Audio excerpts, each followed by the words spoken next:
Hey everyone, this is Layla Marino. Just a little editor's note before we get into the interview with Killer Hertz. I realized I didn't introduce them individually as Phil and Pete, so when you hear them speak for the first time, the first person that speaks is Phil, second one is Pete Urban Dub, and enjoy. Eons ago, the dying sun would have threatened all life on the second planet of the solar system. Some scientists believe that a space probe was sent from that planet toward the Earth. They believe the probe sent these signals in 1927, a message from the space probe. A message from a dying planet.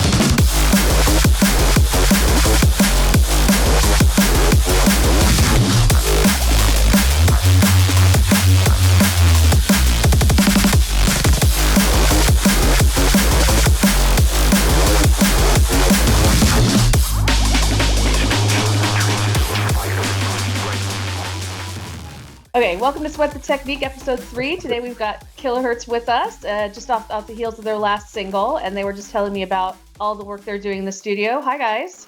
Hey, how you doing? Hi. Hi. So yes, you just said you've been working a lot and writing a lot and focusing on club bangers. So yeah, can you elaborate for us? Yeah, we just focusing on a lot of sort of DJ friendly new material and just yeah, just on our release schedule and just getting consistency and just like showcasing what we're about. And also we've been kind of sort of working on kind of new directions of where we want to go with things, and so that's all been exciting. And so what are the new directions? Like, what does that mean to you in terms of what the fans can expect? Well, it's like redefining our sound a bit. We've just spent a lot of time in the studio, or we're in the studio all the time, just sort of making music that's really translate well in the club, as well as in our live show and stuff. Because we spent a lot of last year, or most of last year, doing live shows and preparing for shows and stuff like that. So we wanted to sort of bring back a lot of the club element to Kilohertz with some club music. And also as drum and bass sort of changes, so does the sound of it. So it's about keeping our sound but also making it a bit more current at the same time, with a lot of sound design and full on sounds. Really, we want to make some absolute monsters, and that's what we've been doing in the studio. Yeah. Very cool. So yeah, and so I mean, this series is called Sweat the Technique. So speaking of kind of like the sound design and how you're I guess sort of like updating for the times, but also changing your focus. Like, how does that translate in the studio? How do you work on creating those sounds? I mean, we used to use mainly a synth called Serum 2, and really it's about experimenting with it and trying to do stuff that's not been done before or done in a way that's unique to us. Like our latest single, The Message, is more of a throwback to sort of a 2008 sound of drum and bass. We wanted to just sort of make something that was kind of like from our roots, Mm. with the sound design, but like a lot of our other singles that you hear throughout this year, you'll hear lots of different sounds and like unique sounds and stuff like that. And also also there's many bits of new technology out there, new software. You can use AI as well. You can embrace that in your music. There's so much out there that can help with your production, or yes, just so many new tools out there. So it's about staying on top of it and getting out of it what you need to or what you want. I Yeah. see. So what are your favorite new tools that you're using lately? You mentioned AI. Anything else? Well, there's lots of new plugins coming out, but really it's about Serum 2. Mm. Really, it's a synth that you can pretty much design anything in. So you don't really need much more than that. And we're trying to reduce the amount of plugins we use and just trying to do everything sort of inside a synth, and simplify what we're doing, which is actually quite complicated at the same time. Yeah, plus there's so many new features in Serum 2, and it's so plug in that, there's a lot to learn on it still. So yeah, that's And been did a it big part of the sound design, isn't it? Yeah. and did it just come out recently? I hadn't heard about it. No, Serum 2 came out last year. I mean, we was Okay. beta testing it for the guys as well, and helping develop it a little bit. And we both made some presets for it that were given away with the synth, or sold with the synth. So, or the VST synth. So yeah, it's been out like probably a year, maybe. I'm not too sure. I'm not too sure when it came out, but it's just something that when you're really going in and looking to sort of develop your sound more and more and more, you really need to sort of go in and sort of update your skills and really go in and get the most out of everything. And like Serum 2 is just a synth that's got everything in it, so you don't really need to go anywhere else. It's like building sounds from scratch as well, and when the more you understand about sound design, it just kind of, we're still me and Pete are still learning new things, and we've been in the game for a long time, and yeah. So it's just kind of production is always just a bit of ever evolving thing. But yeah, particularly with this synth, it's just allowed us to kind of, or everyone to just update the sound really. And Steve Duda and the impact that Serum had on dance music or electronic music as a whole, it's just like it's the update of that. So it's been really cool to be involved in it as well. Yeah, if you don't know, like Serum 1 changed the whole dance music game. Like Right. that is the sound of dance music last 10 to Yeah, 15 it's years. the biggest selling synth ever. Yeah, and the sound of it and all the tunes that you'd know, I'd say, 90%, 99% of them use Serum to make all their basses and Yeah. drums and stuff like that. It's a complete game changer. It's a bit like 1210 versus a Pioneer CDJ. It's that much of an Yeah. impact on a dance music scene. Wow. Yeah. No, I didn't know it was that. I mean, I knew Serum is kind of the gold standard, but I didn't know it was that kind of technical around those things. And so when you said you're kind of creating new sounds and you're kind of doing a lot of complicated stuff, basically going high maintenance to make it low maintenance for later, right? So what does that look like in terms of especially making the new sounds? I think people would be curious about that. I mean, the sounds are pretty complicated, but we used to do it in a different way. You'd make a sound and then you'd post-processing, like, different VSTs like EQs, compressors, distortions, whatever, filters. But Serum 2's got so big you can just do it all inside of just the one Oh, synth. And it just means that it's a lot more like once you made a good sound, it's a good sound rather than, Yeah. you know, things can change when you hit different notes when you've got all this extra post-processing. So it's a great synth. It's a great synth, and yeah, if you haven't got it, go and get Yeah. yeah, again, not it. sponsored, but yeah, it sounds pretty cool. In terms of, creating that sound and kind of going to really to club bangers, I would say that you guys have kind of always been on the cusp of kind of neuro and club, right? Neuro and dance floor. And Reuven from Zombie Cats in the last episode said he's saying neuro bounce is the he's trying to get that trending. So is this kind of more straight up and down dance floor that you're talking about? Like I realized the last track was sort of like that, but it still had a little bit of aggression. So where do you kind of find that equilibrium for yourselves where you feel like, okay, this is a banger, but it's also kind of we feel it in our chests, you know what I mean? I think it's all about energy. You have to go on Mm. your vibes, and if it energizes you when you're making it, then Yeah. it's going to have the same effect on the dance floor. Um, like the sort of dance floor, sort of pop side of drum and bass is amazing, and we have written some songs like that, and we've got some songs like that coming, but they're not going to necessarily, you never know, smash up the dances. You still need the club bangers. So, Mm. you know, it's we come from a live background as well, so we're live musicians, so we have experience in other genres, and even from rock to metal to whatever, so it can bleed into your music as well. And as long as you're feeling it and it's giving you some energy whilst you're making it, not once you're mixing it down, because it just goes on and on, but whilst you're making it, you're onto a winner. In terms of kind of writing different styles, like it's nice to just experiment, right? Be creative in whatever way you want to be. But in terms of being a drum and bass DJ and kind of then your tunes that you're actually like definitely gonna play would be the ones rather, it could be different to the ones that you're just creative kind of projects that you do. So kind of that's why we're on this whole thing of we just want to like really focus on club bangers and really hit like strong DJ records so that yeah, that's like our main goal of what we're sort of doing at the minute. But we do like creating all styles really. Yeah, and so is that just kind of really kind of inspired about how much you guys have been playing live in recent years, and you just said we just want to go this way because we want to have fun when we're out there. Yeah, I mean, I think it's also, you know, if you do any one style just all the time, then it just Mm. they will get to a point where you just feel like you naturally want to do something else. So there's no point in creatively kind of limiting yourself to, any one thing and just see what happens out of the things, the ideas that you make. Yeah, that makes sense. And that's something that, one of the things with this series, and like when I first started talking to you guys about kind of mental health and the well-being of artists and stuff like that, that's something that we always kind of want to get across to the fans, is that, artists can kind of change their direction and change their sound based on kind of what makes them feel the best. And you can kind of just hope that everybody comes along with them for the ride. And you guys have been doing this long enough that you kind of know the twists and turns. So do you feel like the fans are going to be appreciating the new stuff that's coming out? I mean, you got a good reception from this last single, so I'm assuming, but does that play into your decisions at all, or is it really just kind of for fun, for your own edification?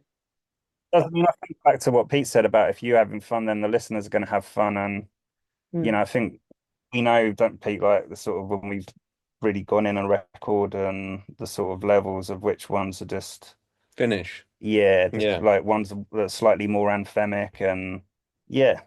Yeah, okay.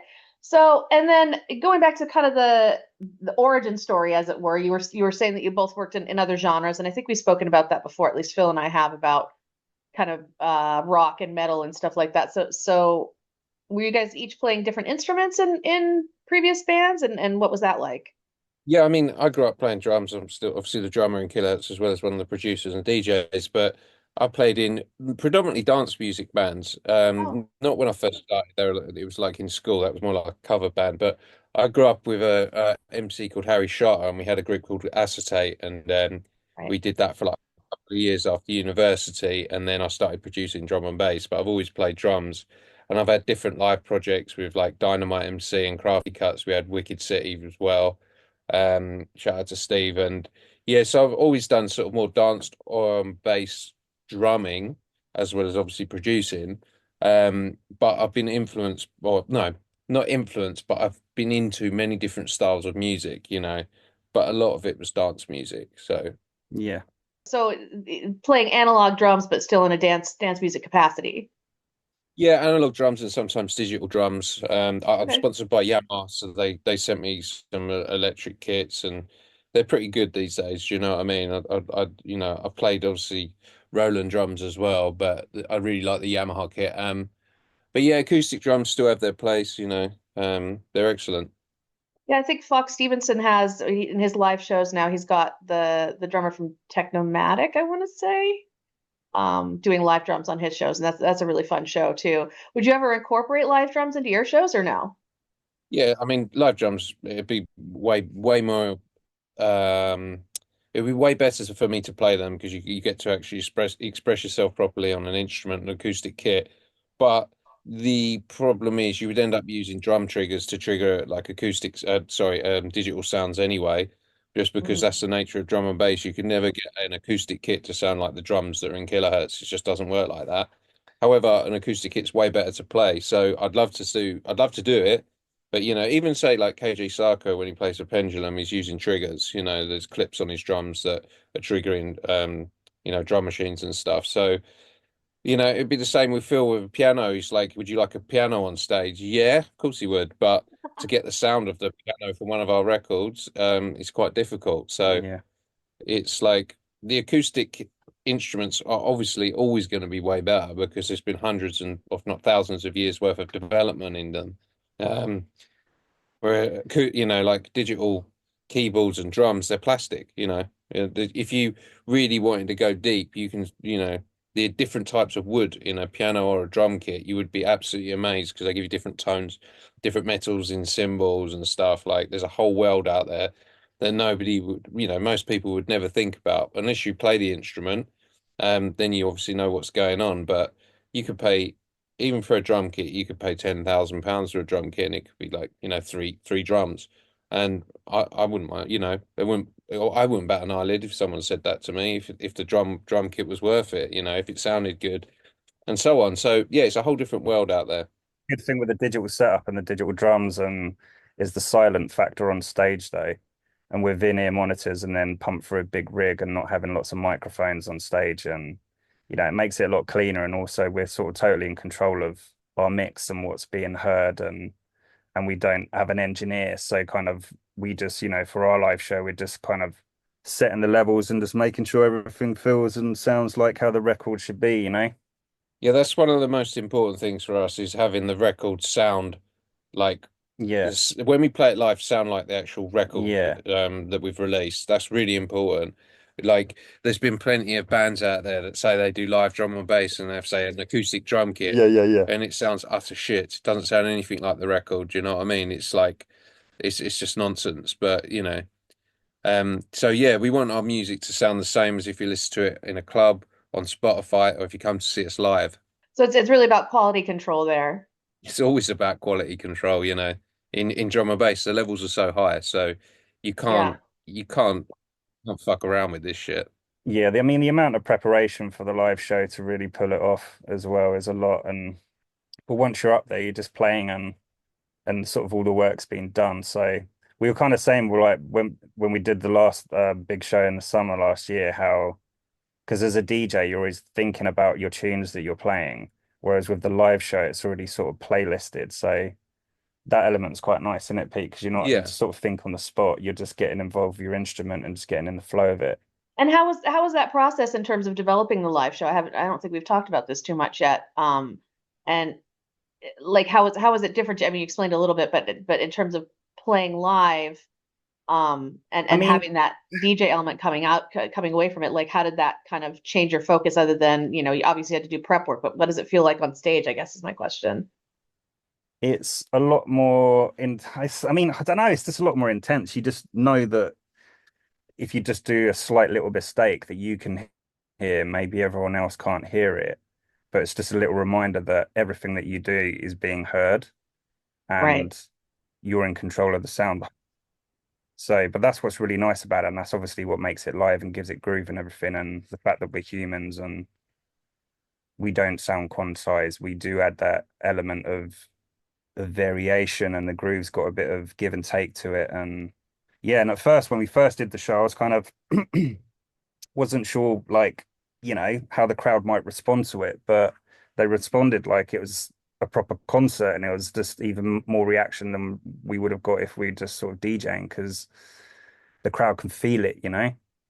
So that's how it feels on stage for me, anyway. There's also, there's a lot of pressure on it because there's a lot of pressure on us because you are relying on a lot of technology as well. Like our visuals are synced. We have like some of the music coming from the laptop, which is synced to the visuals, which then we play to.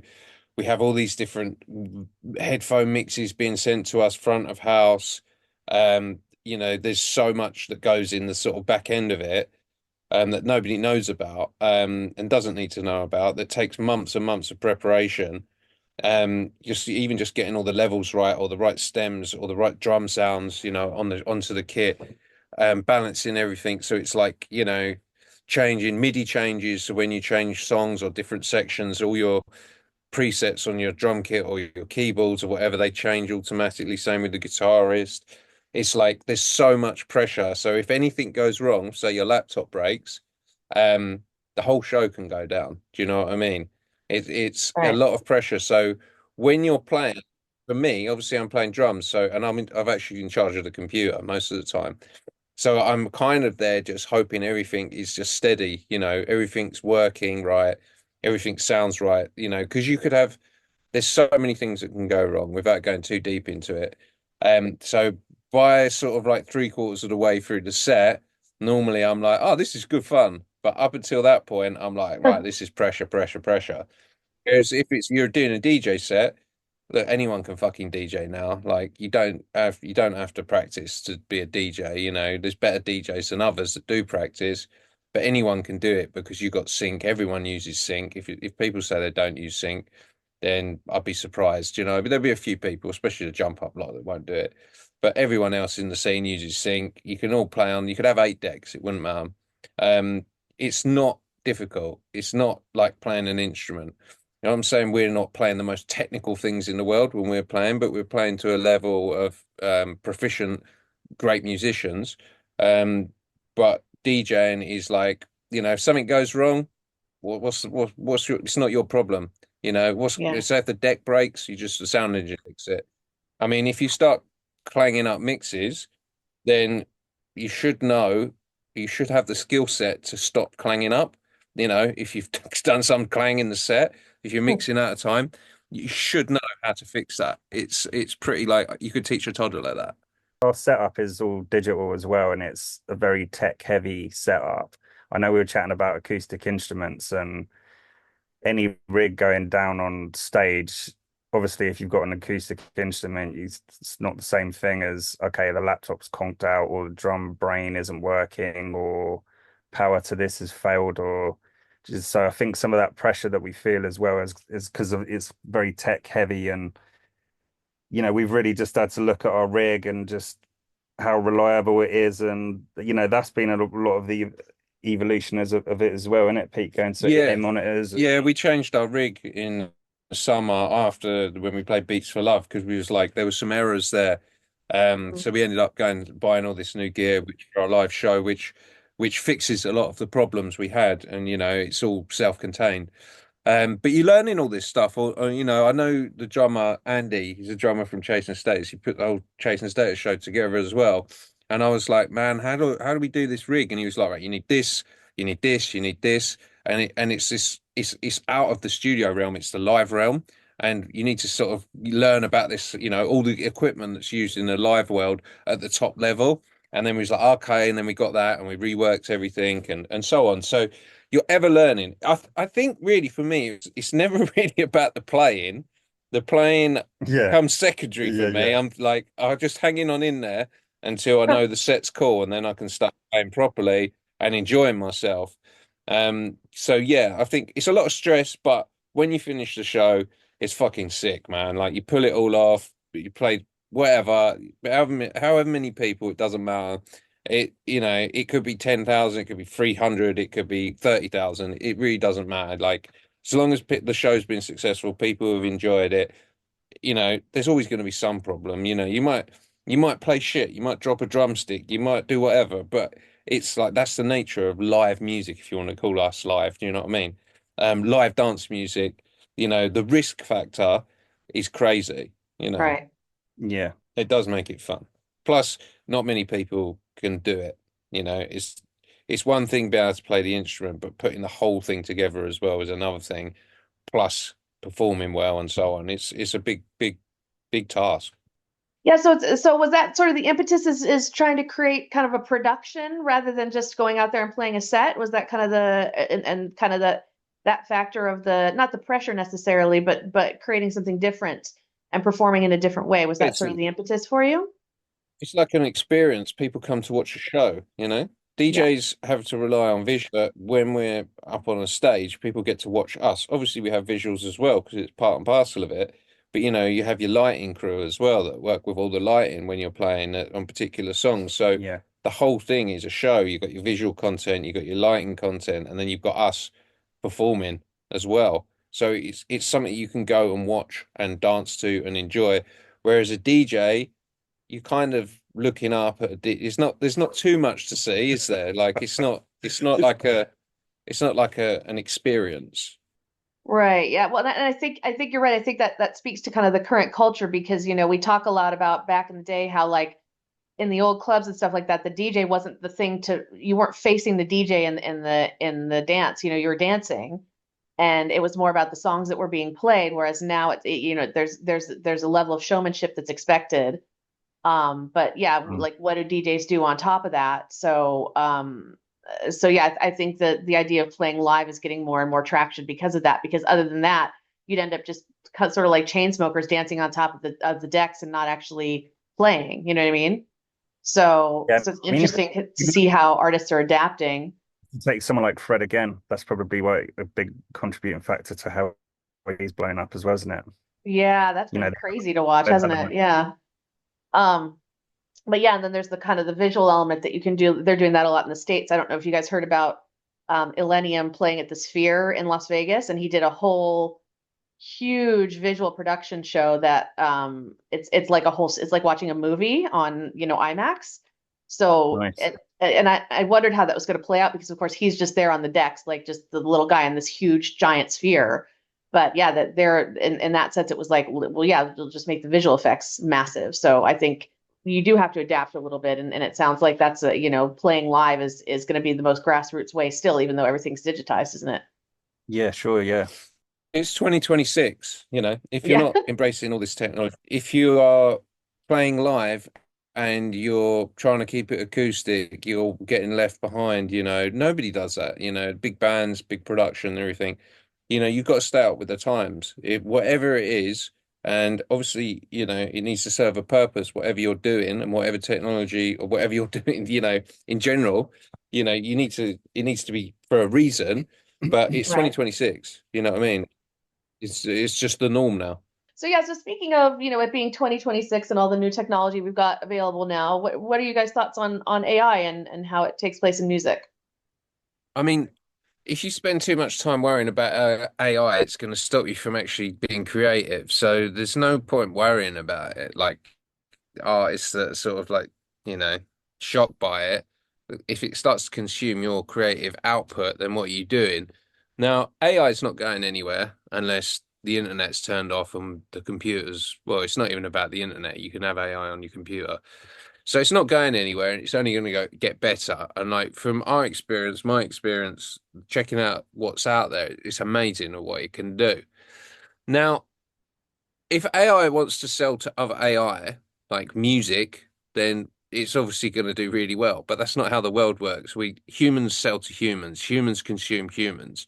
Whether it's music, art, whatever. We need to, you know, make music for other people to hear, like other human beings. And if AI can help you, not write the music for you, if it can help you with your creative process, then what's the big deal?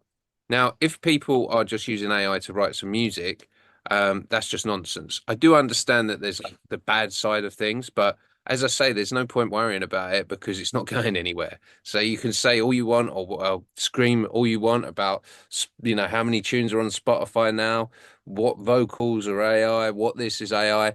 It's not going anywhere. So you either get on board and embrace it, like technology.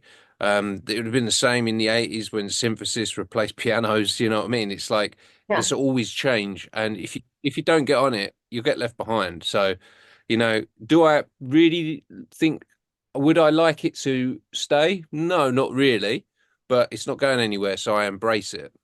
And so when you say you embrace it, I mean, are you guys working with it in your own work, or do you just mean you're embracing people wanting to use it? For years there's been AI in technology in many plugins. Do you know what I mean? So Mhm. we've already been using it, without people even realizing a lot of the plugins we use have some form of AI in them. Now, if you're talking about writing songs with AI, we're not necessarily doing that. But you can use some form of like, AI generated music to be part of your music. Do you know what I mean? If you need Yeah. some samples, or you need this, or you need some vocals, if you need some speech, you tell the AI what you want, and it can spit it back, and you can work with it, and da da da da da. It's not just like an instant thing. So it's just another tool. At the moment, it's just another tool. I think for us in the studio, we've been kind of just sort of seeing what the options are more with that, isn't it? It's kind of just seeing what actually it does versus like we're going to use this and we're going to use that. Mm. And it is really cool to see those options because there are just things that you'd never think of doing yourself. Yeah, well, and I agree with what you said, Pete, is that, it's we've had some form of AI and any kind of technology that can think, whether it's in ones and zeros or not, it is some form of AI. You look back to even Switched on Bach, like that was a program.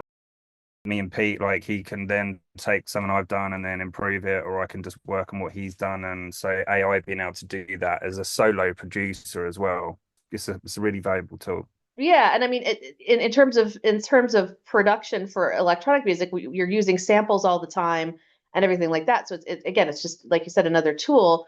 But I think what people are concerned about is not necessarily, AI taking over, but I guess kind of how might we regulate AI music going forward, or AI art going forward, when it's become completely independent. So like you see where, data mills, create AI crawler bots that turn around and completely, what's the word I'm looking for? Completely replicate an artist's sound and music and catalog.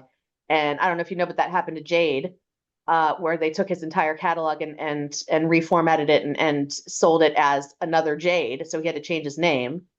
Um, Mm. and that can be, I think that's why some people are worried in that sense, because then your entire discography is just wiped out in 1 second. So, I mean, what do you think about kind of those kind of possibilities? Do you think it should be regulated? How could it be regulated? I mean, I'm wondering myself. It's not a worry, but it's like, what do we I do mean, with this new tool so it doesn't get out of hand, I guess, and people are still protected?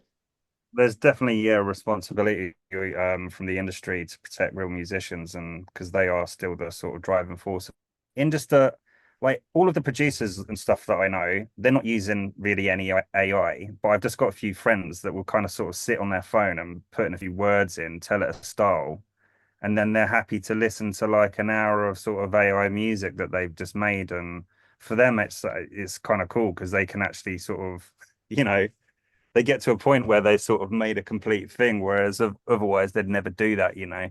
Now, if AI's coming and like fucking up people's careers, like that's fucked up. But it's the Wild West at the moment. You know, there's Yeah, big record companies with lawsuits, and then ended up partnering with different AI companies. It's like it's the Wild West with it at the moment. It will eventually sort itself out.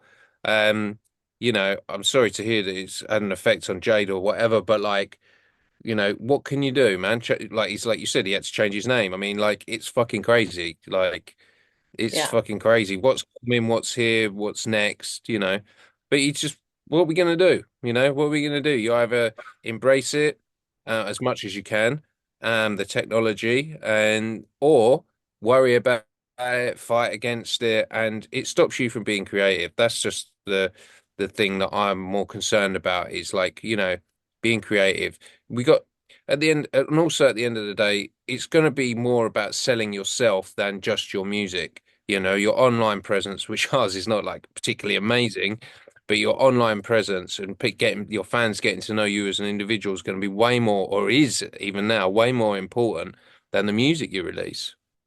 Yeah, and again, that's part of the kind of the adaptation process, and certainly people can choose. I think that's always something interesting about artists making those choices, because you do have certain artists, like say, like Current Value or Billin, who kind of stay in their studios, and but even they create their own imagery. You know what I mean? So it depends on how much you want to engage, and therefore that kind of creates the niche that you're in. But I think it's a decision that you kind of constantly have to make, how much you want to engage with your image and your own marketing and stuff like that nowadays. And you think back to kind of back in the day when musicians were just supposed to be writing and performing and touring, and now how it's kind of come forward to where like you have to engage in your own kind of fan set individually more than previously. Like the record labels would protect you from that. So it's interesting. And you could even use AI that way. Like there's a lot of people creating like AI bands and stuff now where, there's a person behind it writing the music, but it's completely like they've done that in K-pop. There's a couple of AI K-pop bands that they're entirely virtual, but the music is written by people still. So there's a lot of possibilities there. And one of our tech guys does AI art, and all of his art is entirely AI, but it's also done by him. You know what I mean? So there's always that human element. So in those ways, I think it could actually bring creativity to a bigger kind of place if people allow it. But we do kind of have to figure out this part of it that could kind of be running away with people's creativity and kind of freedom to create. So it's an interesting kind of paradox that it's creating, isn't it? Yeah, there's an awful lot of jobs that are going to be taken out of the game. Like even sound engineers, mixing down, sound designers, all the jobs are going to disappear because there's going to be no need for them. Um, yeah, I mean, what can you do? Do you know what I mean? What can you do? Like you just have to, the whole world will change and there'll be new avenues open up. But a lot of the sort of stuff that's taken people a lifetime to learn, it'd just be overwritten. There'd be no need for it anymore. It's a bit like the way I think of AI is like a mathematician. You can study your whole life to become really good at maths, be like one of the world leaders in maths, and then you're old and you die. But why not just get AI, and you're 18 and you've got the best mathematician next to you, and you can use that best mathematician next to you, which is AI, to cure cancer or fly to space. Do you know what I mean? It's got all the Yeah. information. It doesn't need to spend a lifetime going to university and so on. Unfortunately, in music, that means most of the jobs are going to go, and there's going to be an awful lot of nonsense in the meantime. But I'm sure it will, if the world doesn't destroy itself because of all this, will have some positive effect. You know what I mean? But look, AI is AI. It's you either fight against it, which you fight in a losing battle, embrace it. You might be, if anyone's listening to this that thinks I'm an idiot, then you might be right. Or you just completely ignore it and then you'll get left behind. So it's your choice really. But people are using AI every single day and they don't even realize. I think if you're a sort of company and you know nothing about music and then you're after music as well, like okay, yeah, they can go on Suno or whatever and just get a prompt, but if you do that, there's still space for like those musicians that are skilled in those areas because they'll be able to get better results than someone that doesn't know it. Do you know what I mean, Pete? Yeah, if you're a musician and you go onto an AI platform and you prompt it, you're going to be able to do it better than somebody who works in a bakery or somebody who works in a bank or somebody who's a CEO at a toothbrush company. They still need people to go on there and be like, okay, right, we need this, this, and this for this reason, so we need this. And then Yeah. you put all the prompts in to get the end result, which cuts out an awful lot of people. But it's happened in photography. My girlfriend's a photographer, like advertising photographer. The whole industry's been gutted. It's happening in films. Like, what's the point of going and watching a film soon when AI can make the film just as good as a cinema film? You can literally make your own films. What's the point of going to a cinema? There is no point. So the whole thing is a complete fucking mess. But, as I say, don't get left behind.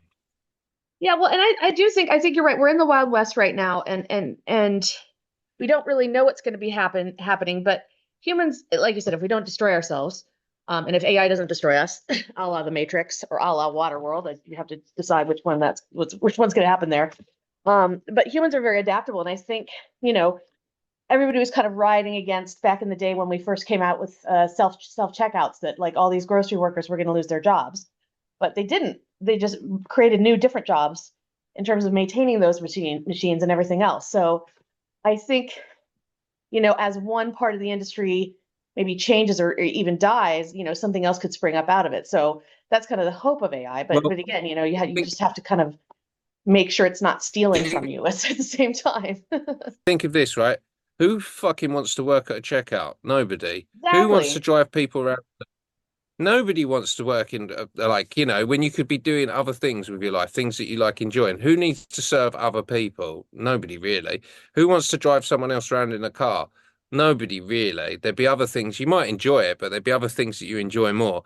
So a lot of these sort of like basic tasks, which are being replaced by AI, could be a good thing in the long run. Maybe people will get to start to appreciate actually being on this planet rather than running around chasing money. You never know. There might be some positive that comes out of all of this. It's just a Yeah. society that we've grown up in and we live in. We are just sort of used to these fucking rules and confines that which have been given to us since birth.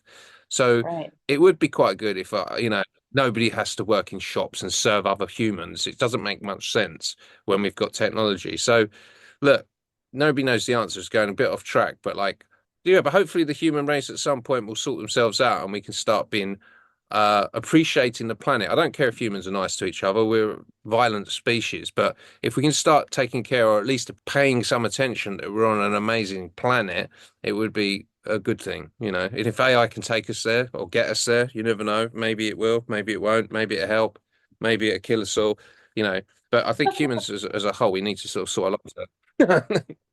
Well, yeah, I mean, yeah, we can appreciate the planet and let AI help us as long as AI doesn't destroy the planet with all the water it's using. Um, so that's the other thing. It's got to stop using so much water. Did you see that there's a girl on Instagram who right now she's doing this like day 12 of drinking a liter of water and telling you a fun fact to replace AI? It's so cute. I just think that's a great idea. So she's getting hydrated and we're getting a fun fact and maybe not using AI. It's kind of a fun idea. Kind of a comedic protest. But anyway, yeah, we did kind of get sidetracked a little bit, which is, I do think that there's a case to be made for, humans are adaptable and will find other jobs out of this once AI takes over the jobs. And then there's another case to be made for like how do we protect, from copyright violations because their AI is not regulated in copyright violations at the moment. So that's kind of an interesting place that it's going to have to go. Just like the internet, we had to figure out how to regulate the internet when it first came up. So, yeah, I mean, as long as we're still here, there's a way around it, I'm sure. But yeah, it's hard to see it at the moment, I think, for some people. So The vested interest in the major record companies to sort this out. If it was left to tech companies versus musicians, we'd be fucked. But there's an yeah, interest in it, major record companies, to fix this and also make as much money as they can out of it. So it will be sorted. I don't know if it'll benefit us, but it will definitely benefit people at the top. yeah. Well, that's a good point, isn't it? Because you're right. If the tech companies had their way, they would just bulldoze everything, as we've seen. But yeah, it'll be interesting to see how it kind of levels out. Um, I certainly didn't have any of this on my bingo card for this day and age, but here we are. So, so yeah, thank you for your input on that. But yeah, kind of going back to so we're not using AI too much right now. Um, and so what's kind of coming up? Like you're working on a number of tracks. Are you planning on releasing those individually? Are they part of a show? Is there going to be an album? For this year, we're just yeah, we've got the whiteboard here actually. We're just Cool. planning on putting out lots of singles this year, and then going into more album mode next year. But yeah, the back to again the same plan as just club bangers all throughout 26. 26 is what we're doing. Yeah, it's pretty much studio life. I mean, we've had some shows come in, some booking inquiries, some other bits and bobs, but really it's just purely about studio life for us. Just we really need to cement ourselves in a sort of club environment as well as a live environment with some fucking anthems. And if we don't have enough time in the studio, we're never going to do that. So that's what we're doing this year. You're just sort of tethering yourselves to the monitors and getting on with it. Are you doing any festivals this year? Not really. We've just kind of just literally just been like, no, we just want to focus straight on making tunes. Do you know what I mean? We spent so much time last year doing some sick shows and stuff, but there was so much time in all the preparation and stuff. It's like we feel like it's had a bit of a negative effect on our output On of production, music. yeah. And so, do you Yeah, I think mean, another live show will come out of all this? it'll be plenty more tunes for us to put into the live show for sure. I mean, we can place things where we want them, but yeah, back to what Pete was saying, it was because we were just very focused on shows, Right. and we sort of expand show a lot, so we just had to, we did a lot of recording with multiplex and kind of turned some of the instrumentals. We got hooks and choruses, and so he had more of a performance element, and the guitarist as well. Like he spent a good 2 weeks just getting getting our show completely locked. So yeah, for everyone involved, it was just like a lot of that, and it's kind of the traveling and yes, and the rehearsing, and yeah, was that's what our focus was. Well, that's what we were just doing last year. So kind of naturally, this year it feels right for us to just be sort of our focus being on the studio and making new music. So is that kind of how you feel like you're able to avoid burnout, is kind of switching projects and switching tasks to make sure that it's not too much at any one time? I just think the logical sort of step for us is, we've had meetings with Viper, our label, and it was like we've got a whole plan for the year with releases and a schedule. Hmm. Can't be if we got a show in and we wanted to play it and it was worth us playing it for whatever reason, big stage or we wanted to play it, full stop, we would have to spend at least a month, 3 weeks rehearsing. Right. If it was in a month's time, that's literally all we'd have, it's not as simple as it looks. So that's 3 weeks of rehearsals or 4 weeks of rehearsals where, yeah, it's a lot to give up that amount of time when we really need to bombard the scene with new music. You know, it's a catch 22. You Yeah. either work on the live show, it takes up a lot of your time, or you get in the studio and crack on. We have got some DJ sets coming up this year that are going to be announced, but like they're pretty straightforward. But we are more focused on cementing our sound in drum and bass. It's 2026. We really got to go in. Good. Well, that sounds it sounds like you're really enjoying the process as well. And so how does that work? You mentioned multiplex and are you recording together, or how does that you send him the stuff and he comes up with a verse, or how does that all work kind of remotely? I mean, sometimes, I mean, he's spent quite a lot of time coming over last year, so we were able to do a lot of studio sessions and just record him here, which was great. Um, The recordings were more for the live shows as well. Like yeah, we've got all the recordings done, so we've got like vocal versions of a lot of our tunes, but it was for the live shows more. Now Mhm. the music we're making now is more instrumental based and for the clubs, do you know what I mean? But yeah, we've got pretty much a whole album written with multiplex on it, but it's more on our existing music. But yeah, So how much is he going to be involved in the new tracks then? at the moment, not too much. You know, he's doing his shows, he's doing shows with other artists and stuff like that. But when we go into album mode, then that's when it's going to be different, you know. Then he'll be on quite a feature on quite a few records. yeah. With the format of the live thing, it's easier for him to be on more of it, you know, versus Yeah. like our kind of release schedule is sort of like Pete's saying, you know, some people don't even like vocals. Like we know like big hooks can make records and all of that stuff, but predominantly a lot of it's kind of instrumental based. So it's Right. coming down to the quality of the drops and stuff like that. And it's just production heavy work, really, you know? Right. Yeah. Well, and he's such a performer as well. I could see where that would be more of an asset in live and more fun for him when it's live. So that makes sense what you're saying. So you've been enjoying the production process. I mean, it's been only a few months since you started it, but how's it feeling? And you think you're going to make it the whole year without playing a big show, or are you going to get bored, or what do you think? I mean, some shows might come up and we'll do them, right, Pete? But like, Yeah. it's just more that we're just, yeah, just very just dedicated to getting this schedule completely nailed this year. And I've got I've got complete tunnel vision on this, you know. I can tell actually. We need to yeah, we need to just really smash this year so then we can go into an album mode and then we can tour off the back of that. I mean, if you don't lay the foundations, then you're not gonna get what you need to get out of the scene. Do you know what I mean?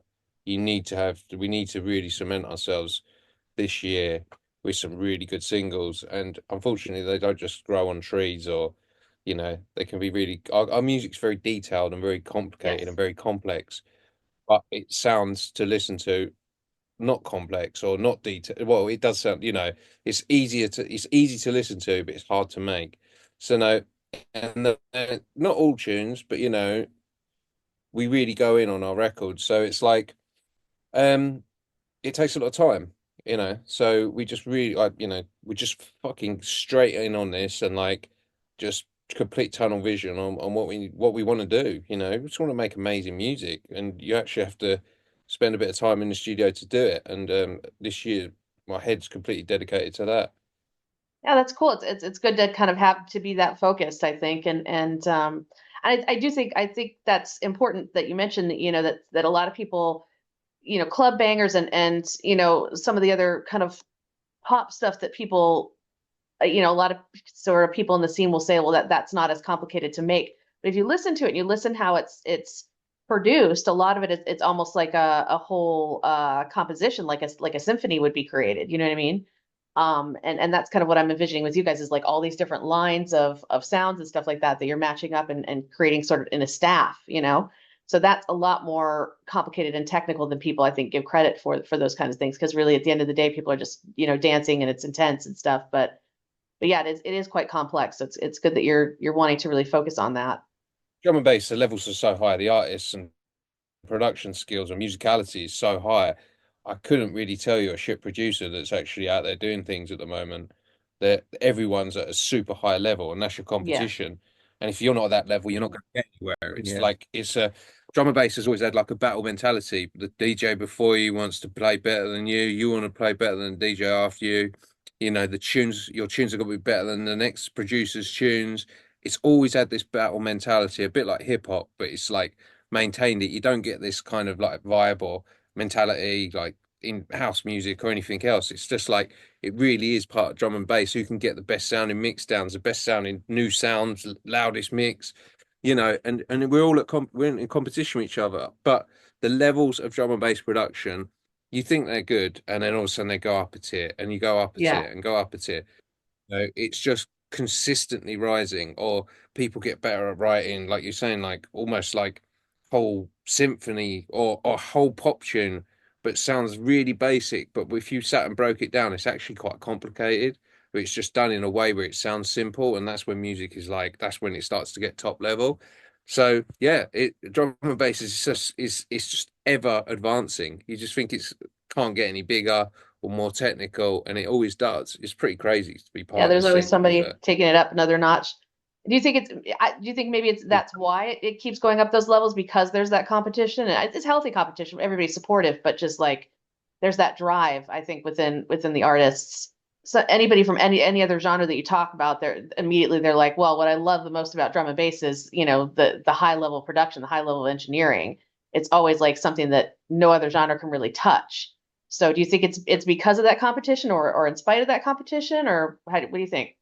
Oh, 100%. And also it's a business. If you, you know, do music for a living, if you're selling, I don't know, uh whatever, if you're trying to sell a product and it's not as good as the next person's going to win, right? And that's really what being in drum and bass is. You need to be the best you can be, otherwise someone else would be better, you know. And it's healthy, don't get me wrong, it's like being an athlete almost.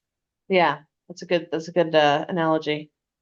think for me, one thing that really got me into drum and bass in the first, just falling in love with it was the fact that it sounded so advanced and futuristic. And when you compared it to other styles of music, it kind of had that element of surprise that you didn't really know what was going on. And then that's kind of what drove me to get into it myself and explore what those sounds are and how to create it. And yeah, it's like typically always been very competitive, like Pete's saying. Yeah, and I mean that's something that I always think about is I always say like with any kind of music, this is just my ADHD talking, I'm sure, but like I love the parts of the music that are kind of different and upsetting and make me kind of do a double take. And there's so much of that in drum and bass all the time. There's always this kind of like whether it's the drums or the snares turning into a hurricane suddenly or some wild drop or Benny L comes up with another fart noise or whatever it is. It's always like, whoa, what was that? You know what I mean? I think that's kind of the really fun part about it and that goes even to the production and the engineering as well. So yeah, if you're somebody who likes to push the envelope and likes to hear the envelope pushed, I mean, there's no place else that you really want to be. So and I think that that's a shared reality with most drum and bass musicians and even the punchers out there. They're wanting to hear that kind of like what was that, So it's competition, you're right, but it's like it's exciting to see excellence continue to remake itself. Does that make sense? Yeah. Yeah. So is that what you guys are pushing for in the studio? Ways. Yeah. Awesome. So and then is it feeling like I said, I was kind of going back to kind of how it's feeling, sitting every day, all day and doing this? Does it get, like I don't want to say boring, but does it get kind of drudgery or is it really like fun and exciting the whole time? And how are you kind of managing that? I mean, I think there's different, jobs that you've got to do. Sometimes, like the creating of an idea can happen so quickly versus the like how long you're going to spend on a mix down and master can seem infinite in, with time Mm. comparison between the two. But there is a lot of fun to be had in all of that side of it as well. So, I don't know, I guess process wise, it's more about flow state really, isn't it, Pete? And not Yeah. sort of second guessing yourself and just getting into that zone where you're just letting the tune write itself versus actually trying to actively make decisions and trying to push it in a direction. But you can't always be inspired as well in the studio. It's sort of sometimes you just gotta do things and wait for the idea to come to you, or just the actual like drive to go and create an idea. So it's better to like never force it, otherwise you just end up with something that you're not really happy with. I mean, I've always worked on at the sort of I need a palette of sounds, so I may spend a week or a day or whatever creating all new sounds, you know, from scratch, presets, drums or whatever.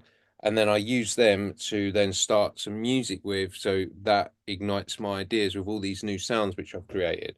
So that's just a different way of writing. Like, I'm not a keyboard player or anything like that. I understand enough to get by on a synth, but like I need a palette of sounds which will then inspire me to make a new song and a new music. So yeah, as I say, I might spend a week creating sounds, then a few days writing music. You know, that's just like how I like to work. Also, we're pretty blessed where we are. We're in Brighton. Our studio's just off the beach, right in the center of town. There's loads of creatives around us. There's loads of other studios down here. So, you know, we can go upstairs. There's meeting rooms, coffee shop, and you know, there's a garden here. So it's like we're in a great environment. So you know, and we both live in Brighton, and it's an amazing place to live. So it's not really a chore. We come to a nice environment with loads of other artists, very professional, and then we can literally, it's like 30 seconds walk to the beach. So it's like, um, how can we not enjoy doing this? You know, you obviously you get frustrations, and sometimes you know you hit brick walls, but you can just have a break, or you can start another tune, or start creating some sounds. Like if I'm not feeling like writing music, I will write sounds, and if I'm not feeling writing sounds, I will make music. So I've also always got a different sort of like flex. I can change what I'm doing at any moment, and so can Phil. You know, Mm. we're in a great place, so why wouldn't we make the most of it? And as I say, that's what we're doing this year. We're just 24/7 on it. So yeah, it sounds like it's not a whole lot of effort, and I mean, it's effort, but it's not a whole lot of like, you're not having to force yourself. You're not feeling like, you know, anything's difficult for more than a few minutes, and you know how to kind of like change up your space if something isn't working. And it's even that's part of kind of a flow state, isn't it? Where you're not really like, you know, because some people would just really lock in on their production. They want to get it perfect and like tweak it all day and every day, and then I can imagine that can get kind of torturous. What you're saying is like, well, we can just We do, switch gears, and there's so many different parts to it that we can Yeah, switch that to something yeah, we else. like to we do do that. that as well. Yeah, we definitely do that as well. Okay. And is that when we go out to the beach to make sure we don't get too locking in?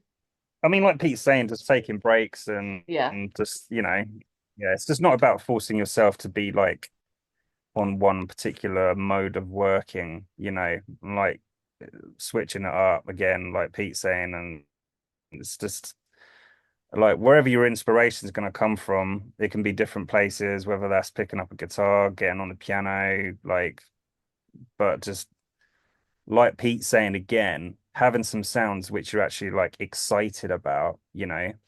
Most people who haven't got the level of experience, like they're just gonna go and get some presets, whereas 20 years plus in the game, it's sort of, you know, every little detail to get to that point and you're in control of it all. So yeah, I don't know what my point is really there, but Well, it all helps to inspire, doesn't it? yeah. Yeah. Well, and but that is an interesting point, because like, so when you're excited about making those sounds, or is it kind of like you see all those sounds, and you're, so now it's putting it together into a track. It's kind of like a puzzle. Like, how are these all going to fit together? You mentioned kind of the songwriting itself, and I think that's a really interesting concept when you get into that state.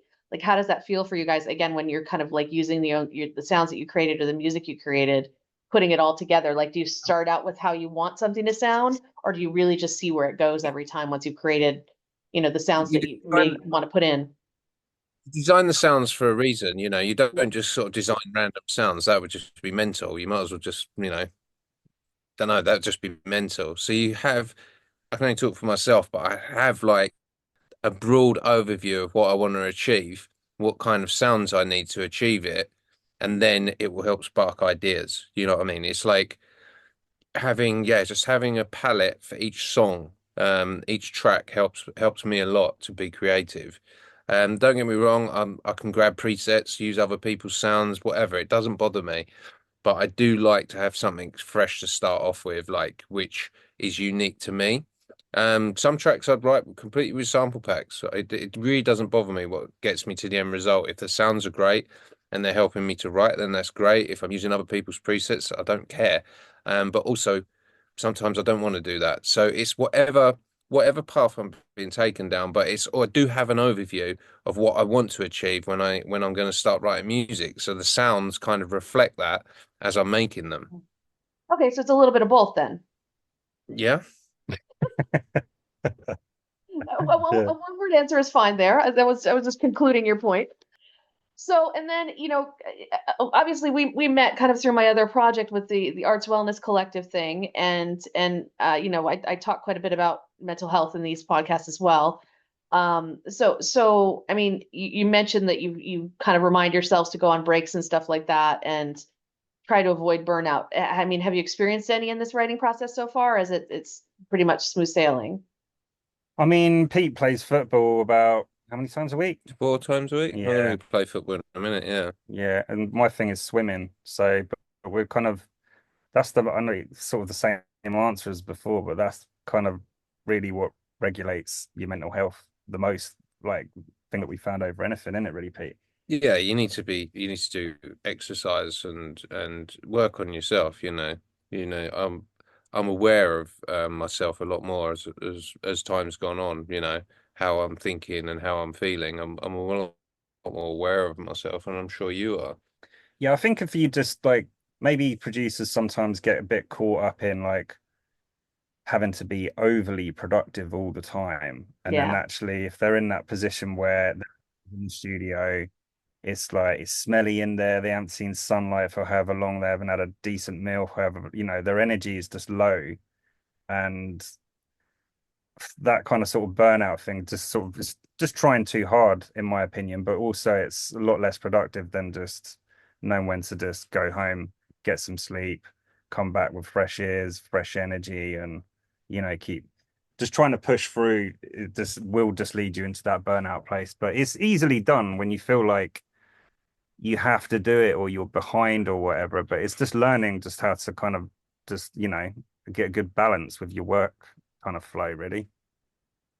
And you think that that comes with kind of just being in the scene longer and kind of knowing your limits and having gone through it, or Pete, you Yeah, just mentioned kind of making, knowing yeah, yourself exactly. more now, and Yeah, I think just from experience as well, innit, Pete, and just Yeah. and doing too much at times, and You have to learn from your mistakes, and I've stayed in studios for weeks. I've fucked up loads of shit. Do you know what I mean? Like, you learn from these mistakes, and you know you don't necessarily have. Don't get me wrong. If I need to spend a week in the studio 24/7, I will. But like, if I'm just doing it because I think I should, then what's the point? Do you know what I mean? There's a life to be lived, and if you live your life well, you can then put that life, yeah, that sort of into your vibe music. into your Yeah, music. You know. yeah, because it's very common with artists as well. They've made a massive album, and then a label's just expecting them to follow up with another album, but they need to actually, like Pete's saying, go and live life and actually have something to write about. we were talking about kind of, mental health and stuff like that. And so, would you say that it's harder burnout wise when you're touring a lot or when you're in the studio a lot? What do you say about touring, Phil? I mean, the thing with touring is you just can't really escape it. Whereas when you're at least at home, you've got control of kind of, I'm going to be in the studio or not be in the studio. Whereas on tour, it's sort of, well, you might not be going home for 4 weeks or 2 months or whatever it is. So yes, I think it's definitely harder on tour to manage it, but there's kind of a lot less to do in a way because the main thing you've got to do is do your shows, and as long as you do that, then it can actually seem a lot kind of simpler. Hmm. You think that's a pull for some people is just kind of getting out of the hecticness of being in life at home? What touring and traveling and stuff. Yeah. I mean, I think there's loads of pulls. I mean, just the traveling element of it alone is really cool, but obviously playing massive shows, having fans, it's the whole kind of it's just like the dream of it all, isn't it? Really, Yeah, that's I what was just everyone wondering wants because to play big. yeah, just I always wonder like what people get addicted to with that. How much of it is like the fame and the traveling, because there's a lot of hard elements beyond it, and I imagine swimming and football aren't as easy to do to regulate your mental health when you're touring. So is it kind of just about getting more rest and making sure you're, I guess, sentient through all of it? Um, I mean, sleep. I think I don't know. On tour, it's kind of you haven't got control of your food. You don't really know where you're sleeping. You're always on the move, so I mean, when I've gone on tour and then come back, I've needed like about 2 weeks. Like my body has just needed a good 2 weeks minimum Yeah. of a lot of sleep, a lot of rest to then just get to a place where I feel like I'm at zero again. And without doing that, but I mean, when you're on tour, it's kind of the adrenaline's just overriding it anyway. It's like, well, your body can't shut down. You can't get, oh, you got to achieve and do all of this stuff. You just can't not show up, you know. So that kind of overrides any, you know, wondering why you might be or thinking if you are capable of doing it, you just have to, you do just have to do it. But yeah, it's certainly not like on paper, it's a lot more glamorous than it is when you're actually doing it. Yeah. I think that's a kind of a really important point, and that brings me to kind of the question that I always ask, which is something that is another carryover from the arts wellness days is that, what would you guys like kind of the fans to know about, what you do, and whether it's touring or production or whatever that you think maybe people get wrong or don't understand. Hmm. I mean, I think generally we can only really offer advice to younger artists who are just not experienced a lot of these things. But I think, it's like how me and Pete, we've had these ideas like places and venues we want to play, and then you go and play it, and then you achieve that, and then it's kind of the mystery's gone from it, and then you're left with kind of the reality of what it is. And then maybe it's just part of just achieving things and then ticking boxes. Um, but like it's kind of we're almost always looking for other things to achieve, essentially, aren't we, Pete? Really, that's what keeps us going, or people going as artists and pushing forward. I mean, advice for like younger or new producers and stuff is just make sure you enjoy every moment of it, really. Um, life's short, and if you're lucky enough to have a career in music, you've got to really appreciate it. There are some really hard parts about it. The traveling, I hate the traveling. I'm sick of it. I couldn't tell you how many flights I've had in my life and stuff like that. But you still got to try and make the most of that, really. And what fans, I mean, we're all humans. We're all like we're nice people. Everyone in Kill Hertz, we're good people. We're ultimate professionals. Don't get me wrong, but we're good people. So we're not like ever gonna be rude to anyone, or we're always going to be caring towards any of our fans and stuff like that. But also time is sort of precious, and you might be busy, so you can't sometimes reply or meet people at, when they want to meet you at festivals and clubs. So it's not an easy job, but yeah, you've really got to make the most of it, really. One thing, a piece of advice that I always sort of think with younger people is patience and also 10-year plan. I always end up saying this because you kind of want everything and you want it now when you're Right. that hungry and you're that young in the game.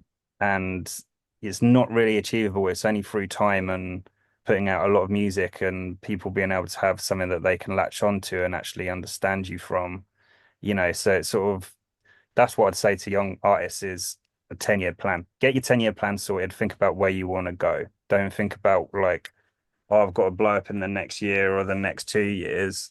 Just be steady and consistent with it and let it grow. Like that's really how you sort of build something versus expecting miracles to happen overnight, which sometimes they do, but most of the time they don't.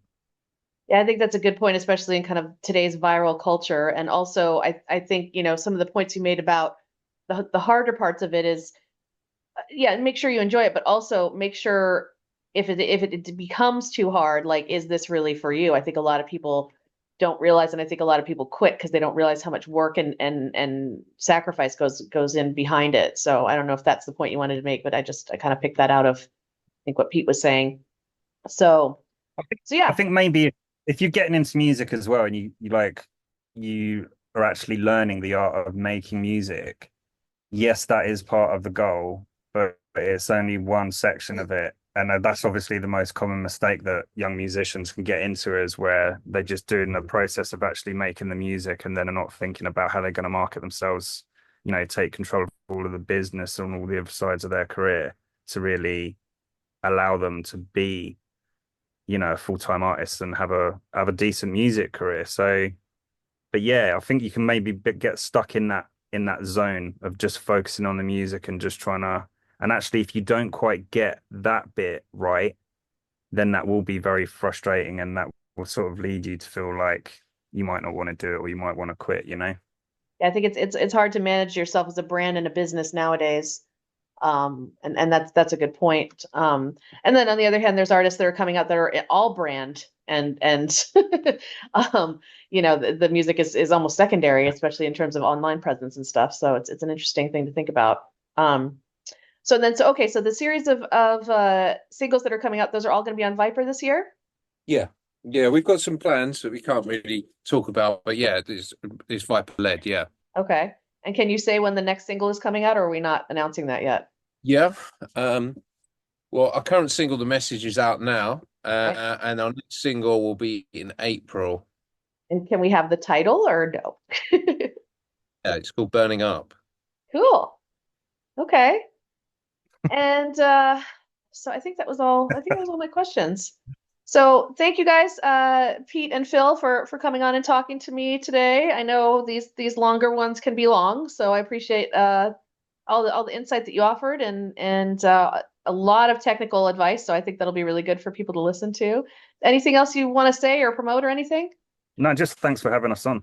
I just want to say, like, peace and love, and look after yourselves and look after everyone around you, and make the most of the planet.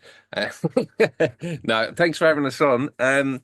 It's been sick, and yeah, everyone just make sure you look after yourselves. I was kind of joking what I was saying, but I'm serious at the same time. So, yeah, let's just keep pushing this drum and bass sound forward. Absolutely, sounds like a good idea. Well, thanks again so much, guys.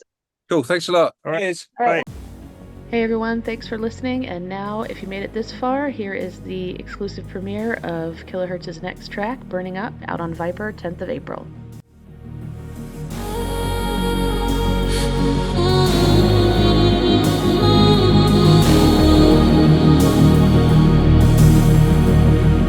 I see the way